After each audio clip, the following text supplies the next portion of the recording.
नमस्कार, मी लतिका। आज मी तुम्हाला गवारीची सुक्की भाजी बनवून दाखवणार आहे। त्यासाठी बघा गवारी घेतली होती। ही थोडीशी गवारी ना मोठी मोठी अशी मला भेटलेली आहे।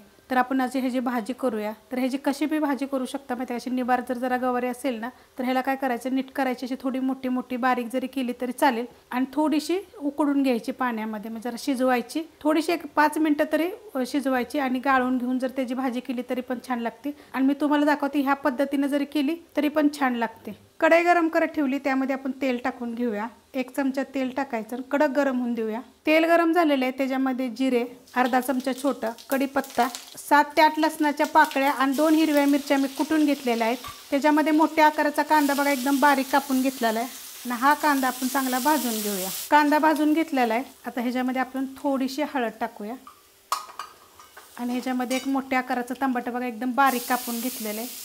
तुम्हाला आवडत असेल तर टाका, नाही टाकलं तरी पण चालेल। तर हे पण मिनिटभर परतून घेऊया। टमाटर टाकल्यावर मिनिटभर परतून घेतलेला आहे। आता गॅस बारीक करायचा आणि ह्याच्यामध्ये आपण गोडा मसाल्याचं करणार आहे आज गवारी। तर हे 1.5 चमचा गोडा मसाला आहे। तुम्ही कोणता पण केला तर चालेल, गोडा मसाला, काळा मसाला, कोल्हापुरी मसाला, भरपूर रेसिपी टाकलेले आहेत मी गरम मसाल्याच्या। चवीप्रमाणे मीठ आणि मिक्स करून घेऊया। आता ह्याच्यामध्ये ही जी गवारी मी नीट करून बघा स्वच्छ धुवून घेतलेली आहे। 400 ते 450 ग्रॅम गवारी आहे। आता ह्या मसाल्यामध्ये मीडियम गॅसवर एक 2 मिनिटं परतून घ्यायचं।